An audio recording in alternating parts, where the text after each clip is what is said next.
There are many voices in the world, all competing for attention.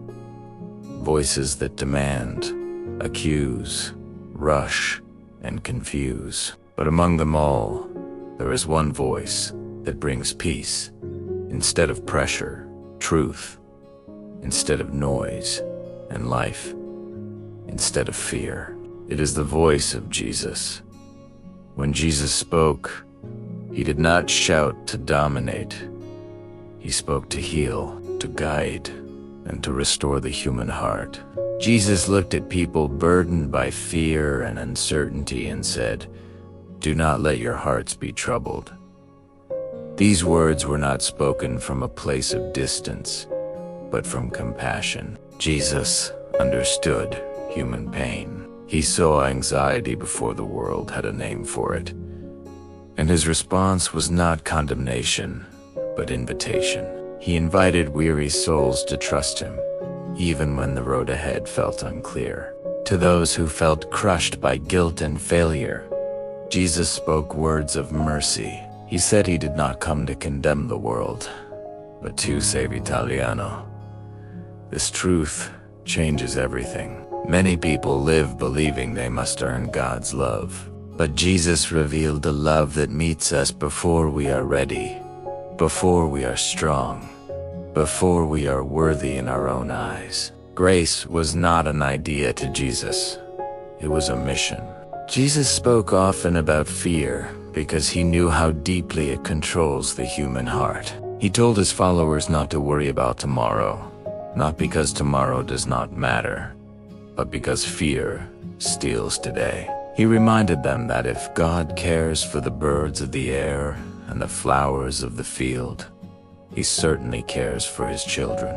These words were meant to free the heart from constant anxiety and return it to trust. When Jesus saw people exhausted by life, religion, and expectations, he said, "Come to me, all who are weary, and I will give you rest." This rest was not just physical, it was spiritual.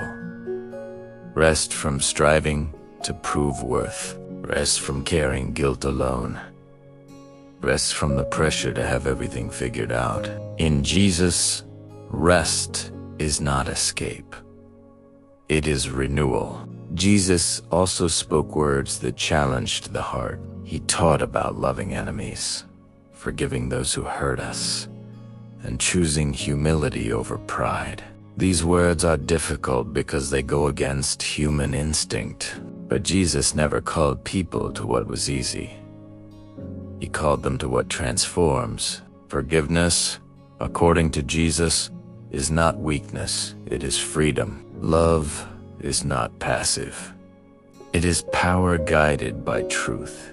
When Jesus spoke about faith, he described it as small as a mustard seed. Not because faith must be tiny, but because even small faith placed in God carries great power. He reminded his followers that faith is not about perfection, but persistence. Not about having all the answers, but about continuing to trust, even when answers delay. Jesus spoke openly about suffering, never hiding the reality of pain. He said that in this world, there would be trouble. But he also said, "Take heart, for I have overcome the world." These words do not deny hardship, they redefine it. Suffering is not the final word. Hope is. Victory does not belong to pain, it belongs to Christ. In his final moments, Jesus spoke words of surrender and love. He entrusted himself fully to the Father, showing us that obedience and trust are strongest in moments of weakness. Even on the cross, his words were filled with forgiveness and promise. This is the heart of Jesus. Love poured out completely. Today, the words of Jesus still speak. They speak to the anxious mind, the broken heart, the tired soul, and the searching spirit. They do not promise a life without storms, but they promise a presence that never leaves the boat. They do not remove every burden, but they give strength to carry them. If you listen closely, you will hear his invitation even now, to trust, to rest, to forgive, to believe, and to follow. The words of Jesus are not just meant to be heard, they are meant to be lived. And when they are, they change everything. Let his words guide your steps. Let his truth calm your heart, and let his love transform your life.